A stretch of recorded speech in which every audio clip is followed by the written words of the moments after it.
This is KUGAN CASSIUS for Rifles. 14 hours on the road with you, 2 press conferences, and Nando's, and then we have to do an interview at nearly 10 o'clock after all that talking today. I had so much to give you, and now it's going to be a struggle to get it all out. But my plan... Just need the mojo. My plan was to interview on the way home, but we were bombarded. Do you know, as I just done that, that when I was younger and I was in school, we had music lessons and you had to bring a musical instrument in to play. So it was a Friday or whatever in a music class, and he'd say, "Oh, Bob, what have you got?" And Bob would say, "Oh, I've got a violin." Dave, what you got, Dave? "Oh, I brought my drums in." Boom-ch, boom-ch, boom-ch. Peter, what have you got? "Oh, I've got me a guitar." "And Eddie, what are you going to play today?" And I used to just go.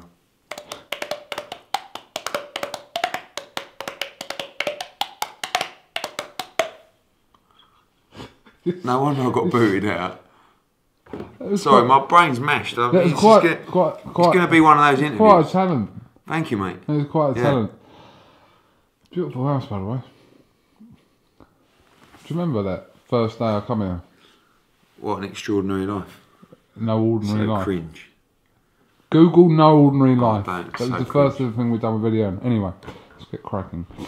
Eggington versus Gavin. Now, I said to you this probably about 2 months ago. I said, Birmingham show, Eggington Gavin. You went, "Oh no, that's no, it was all down to you, mate." What? It was all down to you. No, but you went, "No." No, I'm saying you deserve the credit. I don't deserve any How credit. have you spanned this? That basically, Eggington against Gavin. I mean, I told you. Did I tell you, yes or no? Well, it's a rocket science. No, I know, but you went, no, next year. No, because, you know, as I said in the press conference today, basically about 4 weeks ago, Frankie Gavin said to me, "What do you think about the Eggington fight? Why not make that?" And I was like, you know what, it's a massive fight for Birmingham, but you're coming off a world title loss. He's 21. Maybe next year, maybe spring, summer. He was like, "All right then." So I spoke to Sam Eggington, and Eggington was like, "I'll have that." And then John Pegg in the train said, "Oh, we fancy it, but get a defence in, maybe do it in the spring." So it was all forgotten about. Then we looked to make Jason Wellborn for Frankie Gavin. For Sam Eggington. But the board weren't keen on it because it was at welterweight and he's been fighting at light middleweight, blah, blah, blah. So things have been going on. We looked at opponents for Frankie Gavin, Julio Diaz, Branco again for the European. We looked at fights at 143, 144 pounds for him. And basically, I was in the office yesterday and I had 24 hours to go till the press conference. And I had no confirmed opponents for Frankie Gavin or Sam Eggington, which isn't unusual. Might sound to people that it is, but... And I walked into the office, I said to my old man, "You know what? We should have made Gavin Eggington. It's such a good fight." And he was like, "Yeah, well, well." And I went into the office and I thought, fuck it. And we phoned up Sam Eggington, phoned up Frankie Gavin and said, "What do you think?" And they were all over it. So we thought, you know what? We'll do it. It's a great opportunity for the lads. Both get paid really well. It's a tough spot for the loser, but it's a high risk sport. And you know what, like, people, I've had a couple of tweets today, people saying, "Oh, you know, do you think it's the right time for both of them?" Maybe not, but you can't have it both ways as a fan. Do you know what I'm saying? Like, you want these kind of fights, so you get them. Don't come back to me and say, "Oh well, do you think it's right for him?" Come on, mate. You want blood, don't you? You don't want a kid to be manoeuvred and managed carefully and, you know, not involved in any high risk fights. Like you do with some of your fighters. No, that'd be silly. But you know, you're in a changing world where every second you're looking at your phone and people are telling you about fights you should be making. And fighters now are under more pressure than ever. Promoters as well. probably and broadcasters, to make these kind of fights. I'm happy with it. You know, the only disappointing thing is they're both our guys. And again, like Coyle Campbell, it's hard to watch a fight where they're both your fighters. But you know what? Take Coyle Campbell, for example. Wouldn't you say that Tommy Coyle's stock has risen through defeating that fight? Profile-wise, yes. I think just in general. I mean, he's lost nothing losing to Luke Campbell the way he did. People enjoy watching him fight. People like Tommy Coyle. He'll be involved in big fights. So, and he got paid well. So, you know, it's... Gavin obviously has a lot more to lose in this fight than Eggington. Yeah. Eggington's 21. And Frankie wants the big fights, you know, like the Kell Brook fight. Again, in an ideal world, I would have given him 2 or 3 fights, maybe won the European again, and we would have fought Kell Brook in the spring. But he wanted the fight then. The eliminator come up with Bradley. And we were like, why, you know, Kell's going to get back out in 6 weeks. Let's make the fight. So Frankie will fight anyone. He will. And he's the favourite, I think, in the fight. But Sam's got great momentum, and, you know, there's a lot of pressure on that fight. There's a lot on the line. Just quickly round up, obviously, a couple of other fights on the card. Yafai and Cunningham, and also Matt Macklin fighting Wellborn, who's originally going to be fighting Eggington. Yeah, that's an interesting turn of events. I mean, I like the Yafai-Cunningham fight. I like listening to Cunningham today in your interview. You know, he's up for it. Big. Very big, yeah. Well, he won the Commonwealth Bantamweight Championships, coming back down at Superfly. It's a shame the Paul Butler fight never got made. Obviously, we won the purse bid for that fight, and they decided not to take the fight and pulled out. But the Macklin fight against Wellborn I quite like, because obviously Wellborn's going to be game for it at £154. Macklin's dropping down to like middleweight. Be interesting to see how he makes the weight. And you know, going back to Twitter, and I know I always talk about Twitter in your interviews, but like, one of the other things we get criticised for is, bringing in like a foreign opponent, South American or whatever. So, for Matt Macklin, we chose not to bring in a South American opponent, but fight a local kid from the same area, more or less, who's going to be game as they come. And then it's like, well, why is he fighting Jason Wellborn? I mean, what's the point in that? Do you know what I mean? It's like, you can't have it every way. Can you deliver Matthew Macklin another world title shot? Yeah, I think so. I think he's got a big name in America. In the last 6 weeks, a bit more, he's been offered Julio Cesar Chavez, pretty much Peter Quillen, discussed Daniel Jacobs, even discussed Lara at 154 as well. Tough fights. I mean, tough fights. But Matthew's still got desire, and you know, if he could make £154, it would be interesting. The last time he made £154 was on a Matchroom show. It was against Jamie Moore. So, you know. So, okay, moving on. Move from Birmingham to Doncaster. Jamie McDonnell flies out Saturday, I believe, with Dave Caldwell. Funny guy. He's funny. Very funny. Underratedly funny. Underrated as a boxer and also funny. What is it about Jamie McDonnell that still I don't feel that people give him the props even after the Comeda win? Yeah, I mean, obviously, look, you know, we all know that night, after the fight was scheduled, we had our Birmingham show already set. You know, some confusion over the times and the transmissions. The fact is that Sky didn't want to cut 2 hours out of the Birmingham show. You know, a show that they'd invested in, and a show that they'd put big production in for as well. Joshua on, etc. So they showed Burns live, and they showed McDonnell straight after. We got a bit of stick, rightly so. Maybe it wasn't really our decision, but this time around he'll box on a Sunday in the afternoon in America, and it will be Sunday probably 8 or 9 p.m. on the 6th of September. So I think this fight, he'll get the big audience. We know he's got a big audience in the States. I think he got props for the Comeda win. I think he's a bantamweight. I think they don't tend to get the acclaim. And I think that over the years, there probably hasn't been as much fuss of him as there should have been. But Jamie's not someone that craves that, you know, and he's not someone that... He's so brutally honest, isn't he? You know, in his interviews, and he's just like, I just want to make as much money as possible for my family. He said, I'm not... He doesn't really even like boxing that much. He's just good at it. You know, and when he came into my office, I said to him, look, Jamie, what I want to do is I want to get your mortgage paid off. I said, and then we'll go from there. Well, that's all done. So now he's getting a huge payday. And if he can win, it's just a roller coaster. You build, you build, you build. You know, it's what I say to fighters. You keep winning, you get into a financial position where you're comfortable. And then you build, and you build, and you build, and you start to build a legacy in and out of the ring. Will it depend on what happens in the rematch to whether he'll move up straight away or not? I think that, you know, it depends how he makes the weight. I mean, he's always struggled to make bantamweight. He's a big kid, you know. And of course, there are some big fights out there at super bantamweight for him. But I think, you know, it depends, obviously, on the result. It depends what other fights are out there for him.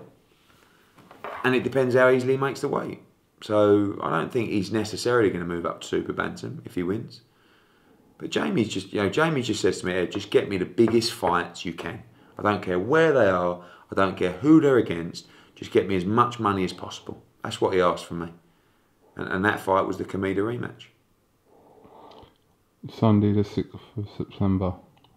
Around Sunday boxing. Interesting. The numbers will be interesting. I actually went to Sky for the Campbell Coyle fight and said, do you want to do Sunday afternoon stroke evening for the Coyle Campbell? Really? Obviously they said no. Straight away. So, but I don't know, like, I don't know. For me, what do you do on a Sunday? You sit on a sofa, you eat a roast dinner with a family. Maybe watch a bit of football. Yeah, so then what happens at 6 or 7 o'clock, 8 o'clock? Nothing. The only problem I think you get is from a live fan's perspective. And we get that problem sometimes on a Friday night. You know, like, do you think there's a more of a, not party atmosphere, but just a more willingness to go out and enjoy yourself on a Saturday than there is straight after...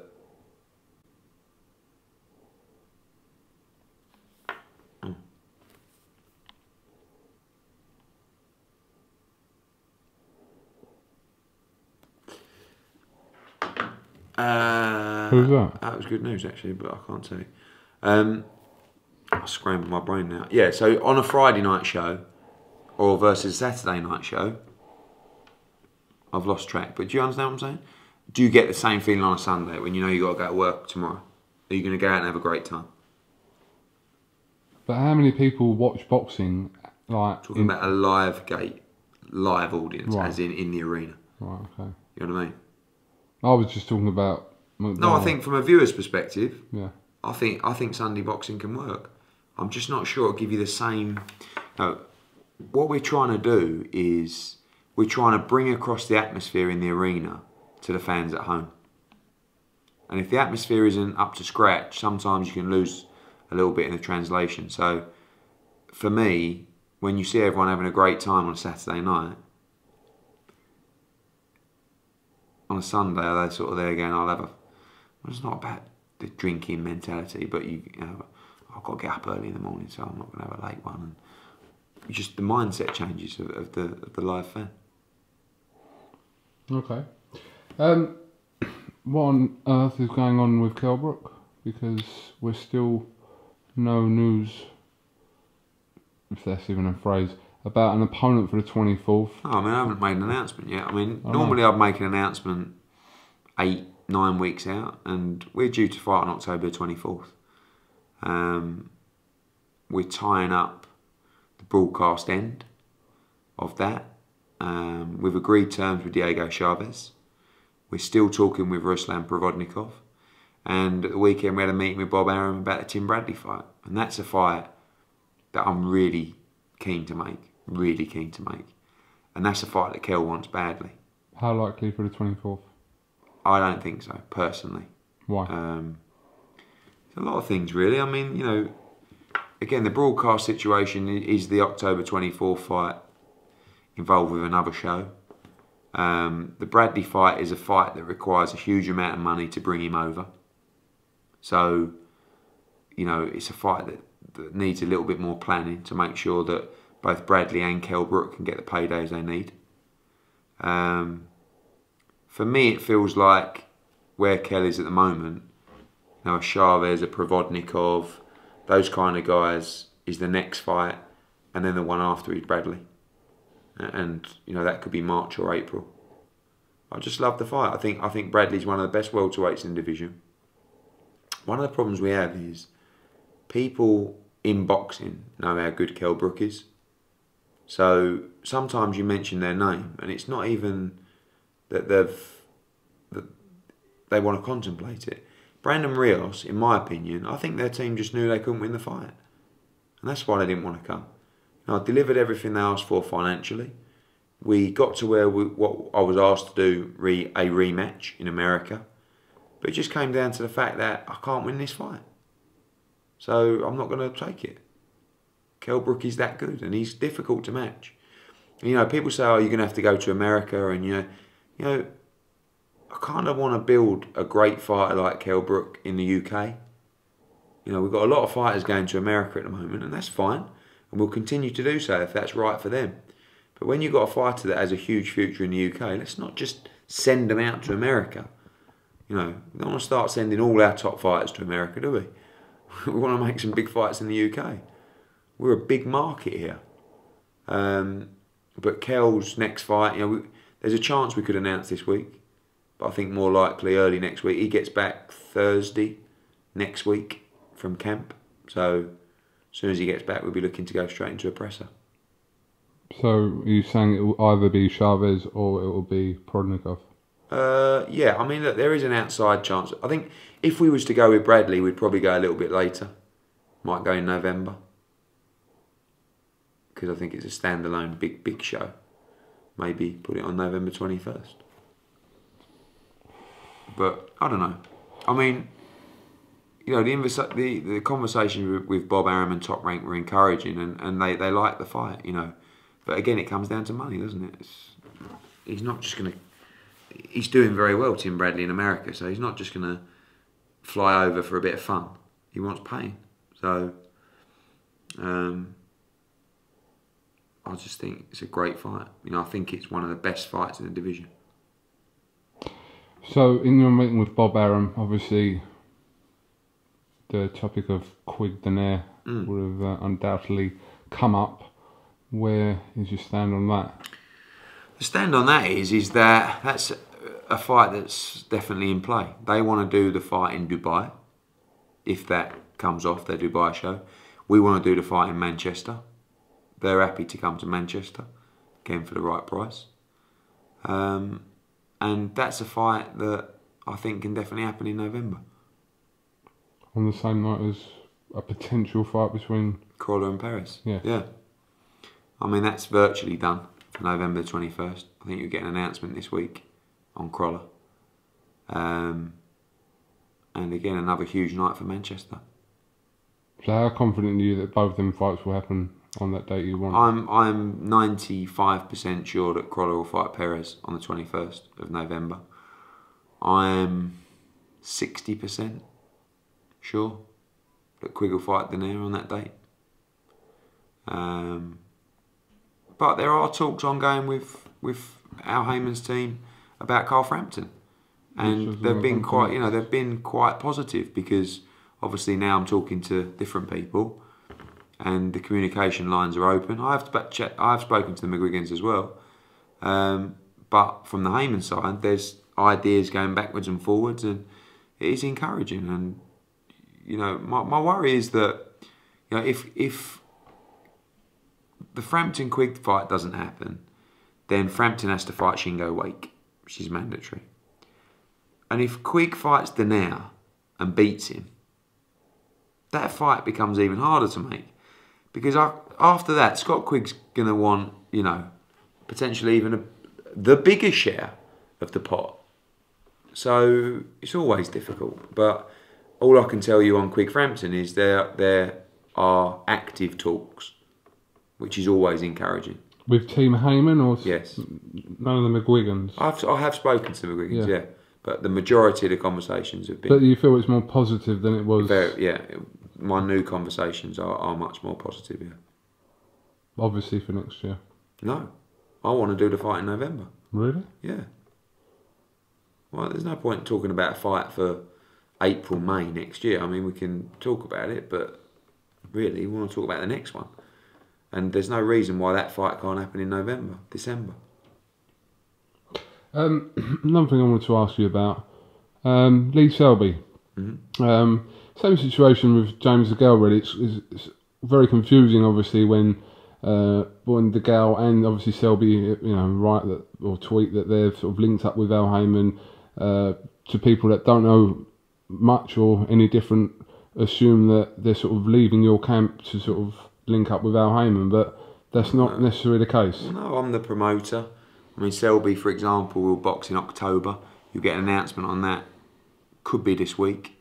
I'm involved in the date. I know who the opponent is. Obviously, it's on Sky Sports. I'm not promoting the show as such, but I'll be promoting Lee Selby, and my job is to do what I've done over the course of 2 or 3 years, which is to promote Lee Selby. Fighters, when an opportunity gets put in front of a fighter, they have the decision to make. And when you get an opportunity, like taking Lee Selby as an example, to fight in America and earn considerably more money than you would do boxing here, it's not that difficult a decision for Lee Selby. Again, we don't want all of our fighters just to disappear to America. And, it's not the long-term plan just to box Lee Selby in America. He will box back in the UK. I'd like to see the Warrington fight get made. But in the short term, particularly, it's more lucrative for the next fight, particularly, to be in America. And that's what makes sense. But with these fighters, and there possibly could be more in the future, linking with Al Heyman, does it mean that you have less control and power over these fighters? Yeah, probably. I mean, you have different relationships with different fighters. So some fighters you're closer with, some fighters you're not as close with. So the fighters that you're particularly close with, you'll probably have just as much. But when your responsibilities aren't as extreme as they have been, like for instance, it's a bit like Nathan Cleverly and Jamie McDonnell. Although they haven't signed for Al Heyman, they're boxing on the PBC shows purely because that's the best opportunity for them. So I'm not going to stand in the way of someone like Lee Selby when an opportunity comes up. Financially, I'm still involved. I'm still rewarded. I'm still part of the journey. I'm still providing my broadcaster with the content, which is very important to me. So I'm just not putting in the hard work, putting a show together with all the headaches. But it does affect your show planning. People obviously, if you wanted to do, you were planning on doing something with Selby in Wales, and yeah, but my planning is all around my broadcaster. So, for instance, I was going to do a show in Wales. We looked at all the options. It was decided to box in America. That show will be on Sky Sports in October. So, I'm still providing the fighter, to the channel. And again, financially, everybody wins. So, will there be more? Yeah, probably over time. I'm not looking to take all fighters to America, but for some fighters, it works. For Jane McDonnell, it really works. For Lee Selby, it really works. So, I think if you've got a big following in the UK, if you're a pay-per-view fighter in the UK, I think you want to be staying put here. But if not, there's definitely more money for you to fight in America. Okay. I did an interview with Frank Warren recently, talking about the lightweight scene. Obviously, they have Terry Flanagan, the WBO champion, and also Derry Matthews, the WBO interim champion. He was talking about the sealed bids. I don't know if you've seen this video or not. I saw a few tweets about it. And private sealed bids, you mean, or? Yeah, so basically you'd put your bid in an envelope, they put their bid in an envelope, just to basically match. He was particularly talking about obviously the lightweight division, because between the stables there are some good lightweight fights, as you'd probably agree, that could be made. Yeah, I mean, you have sealed bids already in purse bids. That's a full situation, isn't it? Well, it is, but I mean, we just had one recently where Cal Yafai had a purse bid with Paul Butler, and I won the purse bid, and they pulled Paul Butler out of the fight. So all that talk is absolute tosh, because his fighters have to box on BoxNation, his marquee fighters, and mine generally, yeah, have to box on Sky. But the one thing that, and again, I haven't seen the interview, so I'm going back to what you're saying. The one thing that people seem to forget is none of my boxers want to box on BoxNation. They want to box on Sky Sports.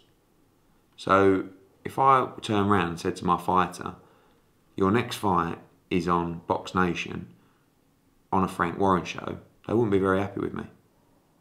That's just the truth. So what if they earned more money? I don't think it would, because I pay considerably more money than, you know, I know a lot of the purses that particularly fighters challenging for world titles, and it's small. But, you know, I mean, there's some fights like, I don't know, Burns against Flanagan, Mitchell against Flanagan. If they want to make us an offer for one of our fighters, you know, they've got to make an offer first. And you don't just go, oh, let's just meet up down, you know, up down the pub and put a couple of envelopes on the table. Why don't make me an offer for the fights? I mean, I'm happy for Burns to fight Flanagan. You know, it doesn't matter. But generally, my fighters want to fight on Sky Sports. They don't want to fight on BoxNation. I'm not having a pop at the channel. I think it's doing great for boxing, but they want to be on the biggest platform possible, and they want me to promote the show. So, of course, if it's a astronomically different amount of money, but it's not, because, you know, we believe we can pay the most money. I don't think sealed bids, I mean, it's just a bit quirky, but if they want to name a fight... Well, I'll just tell you, in that interview, Frank Warren said that he would take Ricky Burns and Flanagan in a heartbeat, in Frank Warren's words. Yeah, if they want to make an offer and the money's secure, then we'll look at it. I mean, with no disrespect to Terry Flanagan, he has very little commercial value. You know, he won the world title in front of like 2,000, and the BoxNation figures for his fights are tiny. So Ricky Burns is by far the bigger name in that fight. So if you're talking about having a sealed bid, what's the split? I mean, what you're just talking about, or what you're going to pay both fighters, or, you know, but if they want to make an offer, or I'll happily make an offer for Terry Flanagan, but he's not going to let Terry Flanagan box on Sky Sports. It's just not going to happen. You can believe what you want to believe. That's the truth. And when he says, oh, he's let his fighters fight in Prize Fighter, and I don't let my fighters fight on his show. What about John Ryder? I lost a purse bid there. He boxed Billy Joe Saunders. Of course, but, you know, my fighters don't want to box on BoxNation. They want to box on Sky Sports. And I'm pretty sure that BoxNation fighters would much rather box on Sky Sports. But that's just my opinion. But in terms of sealed bids, I haven't really seen the interview. But yeah, I'm willing to look at any fight. And if they want to make an offer on any of my fighters, I'll sit down, I'll talk to the fighter, and we'll make the decision. Okay. I'll raise this in my next interview. Please do. With Frank Warren. Alternatively, just ask him to give me a call. Okay. You never spoke to Frank Warren anyway, have you? No. It's a good start. Okay, I'll put it to him in the next interview. Alright, well listen, it is getting late. How long have we done? We've done half hour. It's not bad. Really? It's not bad, yeah. Quite excited about tomorrow. Very excited about tomorrow. I'm going to try and, obviously I'm going to get this out tonight for the late viewers. Thanks for watching. The late viewers? The late viewers. What time do you go on to encryption? There isn't. Is that when you start doing your dancing? Get your moves out? No. Do you want to talk about moves? Right. Oh, well listen, we're literally running out. Oh, what a shame. It is. Eddie, my battery's just gone as well. Thanks for talking to Alpha TV. We'll see you in the morning. Always a pleasure. Look out for tomorrow's announcement.